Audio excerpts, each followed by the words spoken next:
Alright guys, তো কি খবর সবার? তো আমরা এখন যারা অনলাইনে শপিং করি, সেটা যে কোনো ই কমার্স সাইটে হোক বা কুইক কমার্স সাইটে হোক, তারা কিন্তু অর্ডার প্লেস করার সময় একরকম দাম দেখি, যে প্রোডাক্টটা লিস্টেড রয়েছে সেইখানে একরকম দাম দেখছি। তারপরে যখন আমরা চেক আউট পেজে যাচ্ছি, চেক আউটের পেজে যখন যাচ্ছি, তারপরে ক্যাশ অন ডেলিভারি করি বা কার্ড পেমেন্ট করি, তার জন্য কিন্তু আলাদা আলাদা রকম আমাদের জন্য ফিস দেওয়া হচ্ছে। এবং যদি আমরা অফার অ্যাপ্লাই করি সেই ক্রেডিট কার্ড বা ডেবিট কার্ডের মাধ্যমে, সেখানেও অনেক সময় কি হচ্ছে, সে অর্ডারটাকে অফারটাকে প্রসেস করাবার জন্য আর একটা কিন্তু অফার প্রসেসিং ফিজ রয়েছে।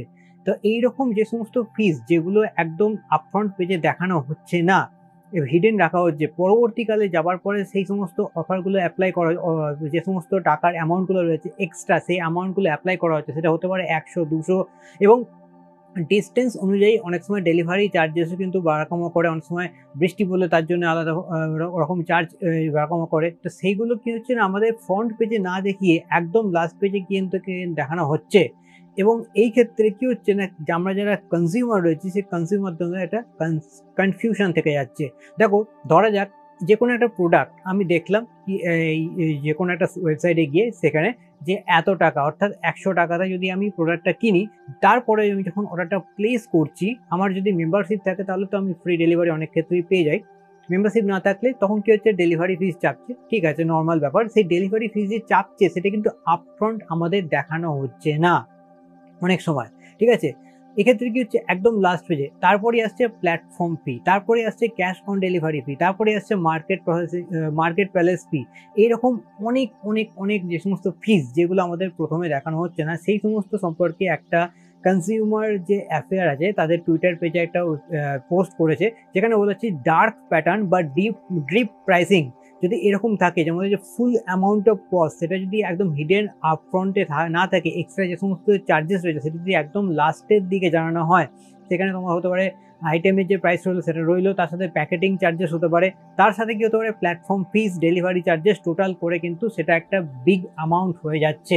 এবং আমি আরেকটা জিনিস দেখছি, যে মার্কেট প্যালেস ফি বা ক্যাশ অন ডেলিভারি ফিস, এই সমস্ত যে সমস্ত ফিস রয়েছে, যদি তোমার প্রোডাক্টটা ভুল আসে, তুমি যদি রিটার্ন করো, সেই ক্ষেত্রে কিন্তু রিফান্ড অ্যামাউন্টের ক্ষেত্রে এই মার্কেট প্যালেস ফিস বা এই ক্যাশ অন ডেলিভারি ফিস, এই সমস্ত ফিসগুলো কিন্তু ফেরত দেওয়া হচ্ছে না। এগুলো হয়তো ডেবিট কার্ডের মাধ্যমে হতে পারে, যেগুলো অফার প্রসেস করার জন্য ফিস থাকে, সেগুলো আমি এখনো পর্যন্ত চেক আউট করিনি।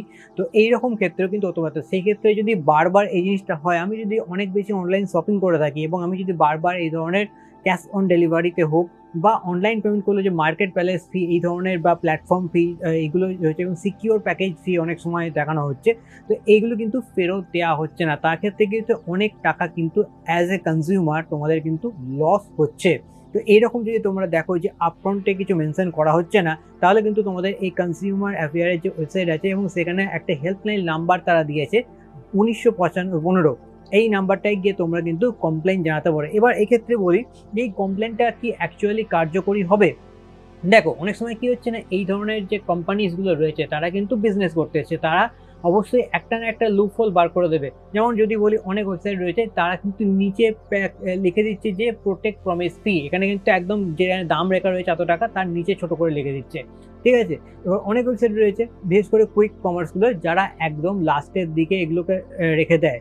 তো এই ক্ষেত্রে এগুলোতে তোমাদের যদি মনে হয় যে হ্যাঁ অ্যাকচুয়ালি এগুলো অবশ্যই প্রবলেমেটিক, কেননা আমি 100 টাকার জিনিস কিনছি, তারপরে লাস্টে গিয়ে দেখছি যে 150 টাকা হয়ে যাচ্ছে, বা হোয়াট এভার এক্সাম্পল হিসেবে আমি 100 টাকা বলছি। অনেকে হয়তো বলবে যে 100 টাকার প্রোডাক্ট কিনছো, 50 টাকা তো ফিস নেবে। আমি এক্সাম্পলের জন্য 100 টাকা বলছি, হতেই পারে সেটা 1000 টাকার প্রোডাক্ট, সেই ক্ষেত্রেও কিন্তু এই একই জিনিস হতে পারে। এবং আমি যখন রিটার্ন করছি, যদি সেটা ফুলফিল না হয়, তখন কিন্তু পুরো যে অ্যামাউন্ট সেটা কিন্তু কোম্পানির উচিত রিফান্ড দেওয়া। কেননা 5 টাকা 5 টাকা 5 টাকা করে কিন্তু, বা 7 টাকা করে যে ক্যাশ অন ডেলিভারি আছে, অনেক জায়গায় 10 টাকা, এক এক জায়গায় এক এক রকম, সেইখানে কিন্তু অ্যামাউন্টটা একটা অনেক বড় অ্যামাউন্ট হয়ে যাবে।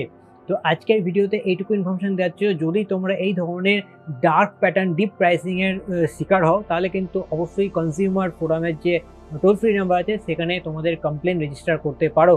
তো ব্যাস, আজকের পর্যন্ত ভিডিওতে এই পর্যন্তই। আর প্ল্যানেট এম্পায়ারকে অবশ্যই সাবস্ক্রাইব করে রেখো। বাংলাতে সর্বপ্রথম যে কোনো টেকনোলজিক্যাল রিলেটেড ভিডিও এবং ব্লগ পেতে কিন্তু অবশ্যই প্ল্যানেট এম্পায়ারের সঙ্গে থাকতেই হবে। চলো, টাটা।